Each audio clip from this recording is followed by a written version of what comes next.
Now this video was requested by one of the viewers of this channel. Ron, this one is for you, buddy.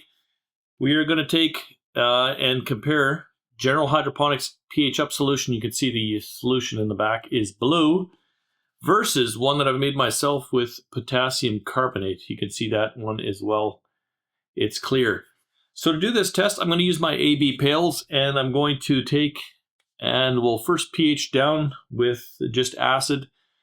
I'll use, we'll say, a milliliter in each, and then we'll pH up both to exactly 6.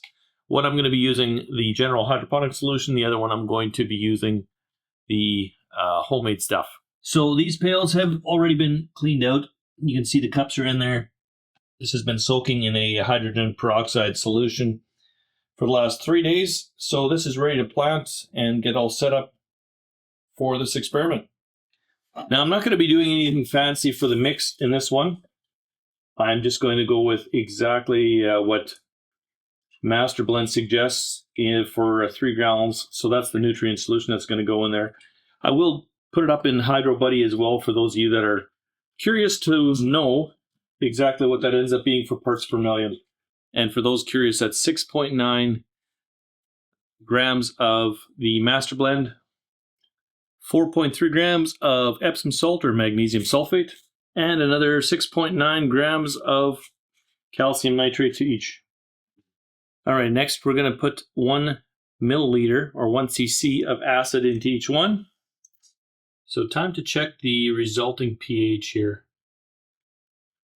So this is already a good sign.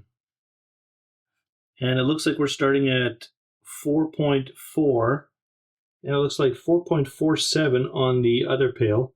So that's pretty dang close. I'm going to take now and I'll add pH up.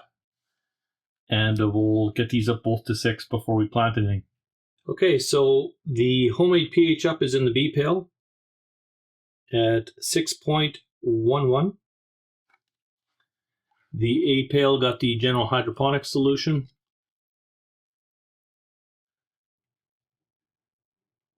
And that one is at 6.14.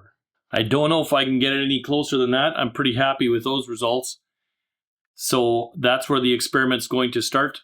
And in case anybody's curious as to how much of each, I put in 6 cc's of the homemade, and I did exactly the same, 6 cc's for the General Hydroponic solution. So both of them are exactly ended up using the same quantity to raise the pH effectively. I will get the tops on there. We're going to get the plants going. I'm going to be using daikon radishes again and Winterfield peas. Those are just solid. And I've been consistently using those two in the pails, so I really kind of know exactly what's going on with them. Now I will monitor the pH of this grow kind of as it happens too, just because I'm kind of curious if one is going to be more stable than the other. We've got 4 daikon radish in each cup and 3 of the Winterfield peas, and the same for this side here as well. I'm just going to put some perlite on the top and turn on the old pump timer, and we're good to go. And test is all set up. Let's see how it does. You know, it just dawned on me, I never took the EC, and that's important. So I'm going to quickly grab the EC values for starting this thing out. Kind of a pain now that I've got everything set up already, but we'll make it happen. So the EC is 1508 for the A pail, and an EC of 1534 for the B pail. And I'm glad I just remembered that here in the nick of time. So for those of you that have followed this channel for any length of time, you'll know I kind of mentioned I was going to be trying that in my grow once it ran out. Well, you know, I'm too curious, so I had to just check it out sooner. I have been using this stuff in my main grow, and so far it's been doing very well. The pH seems to be more stable in my opinion, but too early to tell so far. The important thing to note is that it at least works, and I'm happy with it for other people wanting to try the same thing.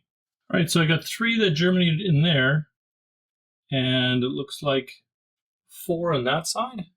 So we'll even this one out. We'll take out the, I don't know, the weirdest looking one. So now we have 3 and 4 the same amount. These did germinate already. This one, there's only one up so far. But if this stays like that, I will pull one of these, the worst one of these out, and even that out as well.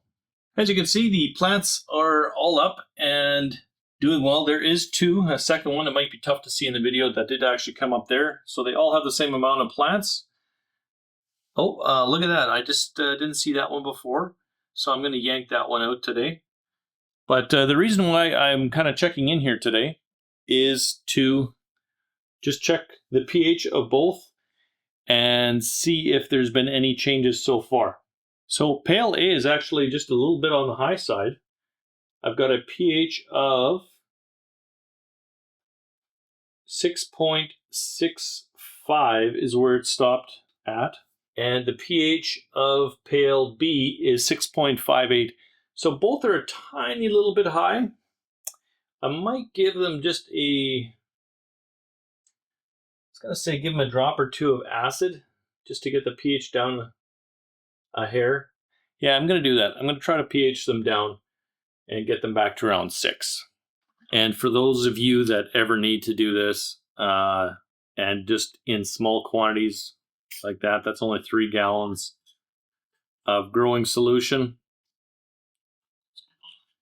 You take a syringe like this and then just fill the rest of the syringe, give it a shake, and it lets you get a little more precise than just doing straight acid.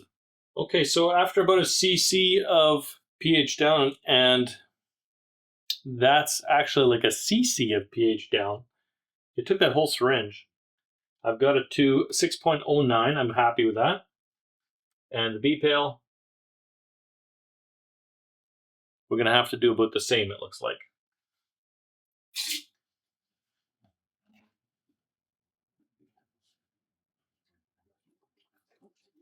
So exactly the same quantity. 1 cc in there, 1 cc in there. That one's 6.03. This one is 6.09 right now. So we'll let these plants grow some more. Maybe check it back in another week. So it is results day. Let's take a look and see what we got. So far the two look exactly the same to me.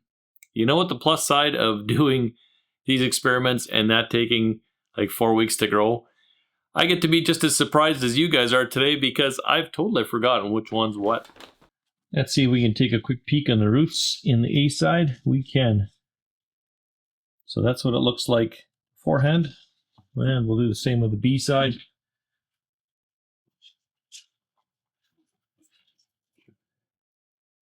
And there's our B set of roots. So here's the plants side by side. A is on the left, B is on the right. And as far as I can see, they look pretty dang identical in every aspect. I'm going to pull these things out of the cups and we'll see what the fruit portion looks like to see if there's any difference there. So with the fruiting portion separated out, A again, these two plants, B are these two plants. To me, it looks pretty dang identical. There is definitely a bigger one here, but I don't know, maybe a slight edge to the A side, but honestly, that's probably just genetic variation because the rest of the plants, I mean, if we're comparing these two and we're comparing those two, there's 3 that are much bigger here. There's one kind of a little runt. So I think that this one is too close to call.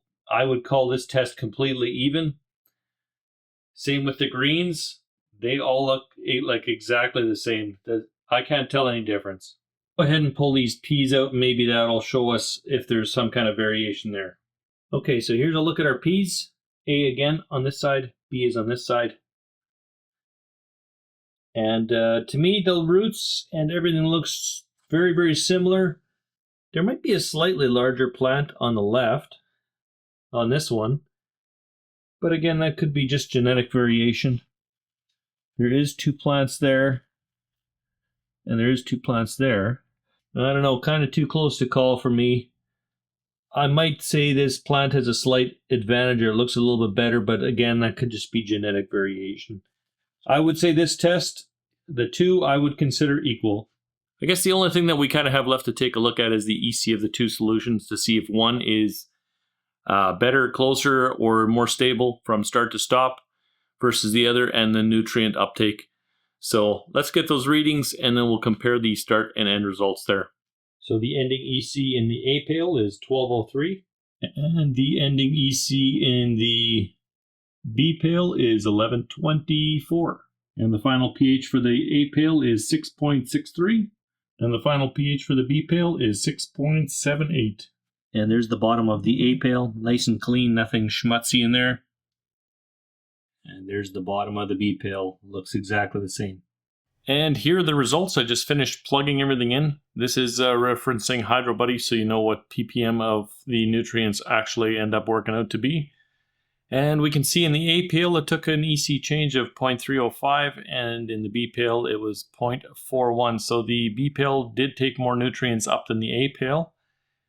The pH changes are a little bit more drastic in the B pail than they were in the A pail. The A pail was more stable. However, with taking up more nutrients, I would expect to see that kind of result right there. So I'm pretty happy with this. Oh, I haven't given anybody the results. The A pail was the General Hydroponics pH up. The B pail was the homemade pH up. I'm pretty happy about this. I have already been using this stuff in my primary grow, my Dutch bucket setup, and I've been very happy. I've been finding the pH seems to stay more stable in that setup using the homemade versus the General Hydroponics. Again, that could just be to fluctuations, anything else going on in there. I'm happy with it. It's nice that it works. I'm clearly happy enough with it that I'm going to be switching to my own homemade pH up. If you want to learn how to make that for yourself, I'll leave a video on the side. You can check that out next.